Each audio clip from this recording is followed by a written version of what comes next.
नए साल पर पुराने बकचोदी के साथ आप सबका स्वागत है ट्रांसफर डैश न्यूज के नए सेगमेंट में। गाली नहीं दूंगा पहले वीडियो में। अगर वीडियो पसंद आता है तो सब्सक्राइब कर दो और कमेंट कर दो। पहले बात करेंगे रोनाल्डो टू डिफरेंट क्लब्स। यह बकचोदी शुरू होती है तब जब रोनाल्डो खुद अपने मुंह से बोलते हैं कि नेवर से नेवर। भाई साहब, आपको अगर इतनी ही डैश में चुल मची है तो फिर भाई साहब कहीं और निकाल लो। काहे इन गांडू जर्नलिस्ट को जिनके पास कोई न्यूज माल मसाला नहीं है, भांग डैश नहीं है, उनको काहे जाकर के आप न्यूज सेगमेंट दे देते हो। भाई साहब अभी आप लिंक हो मैन सिटी में, पीएसजी में। भाई साहब किस एंगल में कौन सा जर्नलिस्ट ऐसा चिमकांडी है जो कि ये न्यूज छापने जा रहा है कि Ronaldo is open to join PSG. भाई साहब या तो उसकी आधी आत्मा बाहर है या तो उसकी पैसे की बहुत ज्यादा तंगी है। दोनों में से कोई एक चीज हो सकता है, दोनों नहीं हो सकता। दूसरी बात करते हैं भाई साहब, वो मैन सिटी क्यों आएगा? वो मैनचेस्टर यूनाइटेड का बैलन डोर विनर होके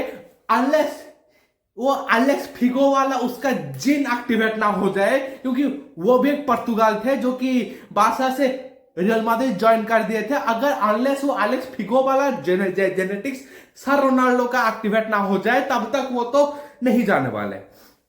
नेक्स्ट है उनका स्पोर्टिंग। भाई साहब 200 मिलियन एक रुपया होता है। सऊदी में वो बंदा लिटरली एक आइकॉन फिगर है। वो इन सब को छोड़ के तुम्हारा स्पोर्टिंग में खेलने जाएगा क्या, जहां पे उसको झाट पैसा ना मिले, झाट इज्जत ना मिले। उसका बॉयवुड क्लब है, वो अलग बात है। भाई साहब तुम्हारे दिमाग में कौन से तार हिलहुला चुके हैं जो कि ये तुम न्यूज छाप रहे हो? हमारे बारसा के चौदम पट्टी दो न्यूज है। पहले बात करेंगे डैनी ओल्मो के बारे में। पूरा उसका ब्रेकडाउन मैं बताता हूं। यह बकचोदी हुआ 6 महीने पहले का, जब डैनी ओल्मो को इन लोगों ने खरीदा रेडबुल लाइप्जिग से। आरबी लाइप्जिग से जब इसको खरीदा गया 60 मिलियन पे 48 मिलियन या फिर 60 मिलियन पे किया था। और बारसा ने जब डैनी ओल्मो को खरीदा तो वो रजिस्टर तो कर लेता, पर बकचोदी शुरू होती है यहां पे जब लापोर्ता बोलते हैं हम लोग 1:1 कर देंगे, और 1:1 होने के बाद हम लोग ये बेच देंगे, जर्सी बिकवा देंगे, ये बिकवा देंगे, ढेंकी बिकवा देंगे, बोगा बिकवा देंगे, कैंपनू को ही बेच देंगे, ला मासिया को ही खोद देंगे। बकचोदी उसने किया। जब इन सब में से झाट ला लिगा ने झाट इन सब में से कोई भी नहीं लिया, तब आखिरी में लापोर्ता गया सऊदी। वहां पे उसने बेचे वीआईपी टिकट्स। वहां पे बेच के भी उसको 100 मिलियन का जो हुआ, वो जब तक वो सबमिट गया तब तक 31 दिसंबर हो चुका था। जब 1 जनवरी हुआ तब तक ये सब बकचोदी खत्म हो जाना चाहिए था, वरना वो लोग रजिस्टर नहीं कर पाते। और इस चक्कर में वो लोग गए स्पेनिश में, जहां पे वो कंप्लेन दिए कि हमें और 6 महीने का एक लीनियंट फेज मिलना चाहिए, पर वो सब मिला नहीं। इन सब के चक्कर में 31 दिसंबर का डेडलाइन भी गया और वो रजिस्टर नहीं कर सकते। अगर ये रजिस्टर नहीं होता है तो डैनी ओल्मो के पास पूरा का पूरा चांसेस है कि वो डिफरेंट क्लब को फ्री एजेंट के हिसाब से जा भी सकता है। और बारसा को 48 मिलियन अभी उसके बच्चे हैं जो कि उसको पे करने हैं आरबी लाइप्जिग को, और वो पूरा का पूरा वेज बिल भी मांग सकता है कोई 6 महीने का। पर डैनी ओल्मो का स्टेटमेंट मिला है कि वो बारसा में रहना चाहेगा। भाई ने दिल जीत लिया। अब बात करते हैं फ्रैंकी डियोंग। भाई साहब तुम्हारे बारसा का सो कॉल्ड कैप्टन, कप्तान, वो सो कॉल्ड कप्तान तुम्हारा आके ये बोलता है कि मैं तो बारसा में पहुंचा था कद्दू करने के लिए, कि मुझे एक चैंपियन लीग मिले, एक लीग डबल मिले, एक ढेंकी मिले, एक बोगा मिले। पर उसको बस एक लीग मिला और एक ढेंकी मिला, बस चैंपियन लीग मिला नहीं।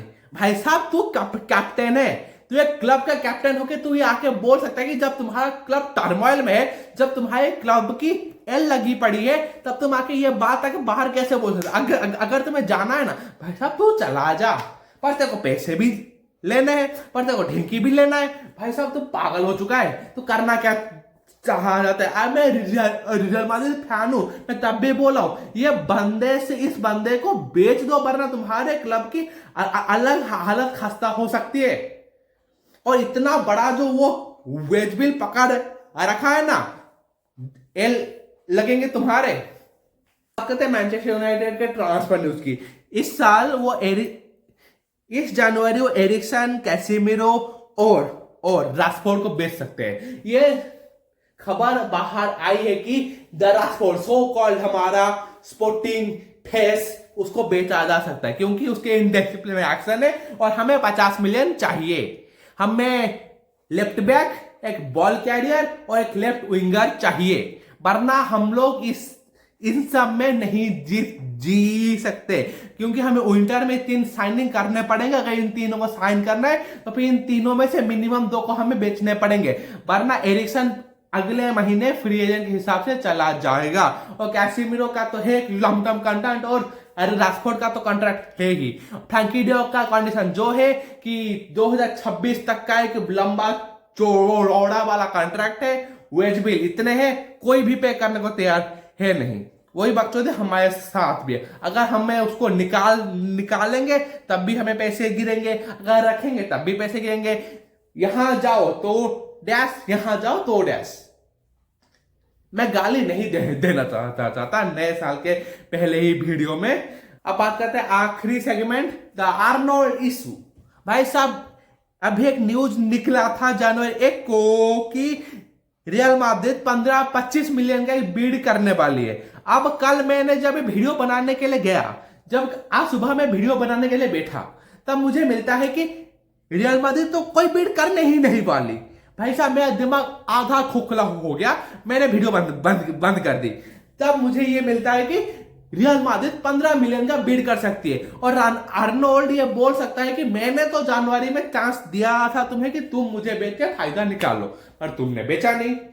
और यहां पे बस 2 ही लोग कॉमेडी बन रहे, लिवरपूल फैंस और तुम्हारे रियल माद्रिद के गांडू लोग।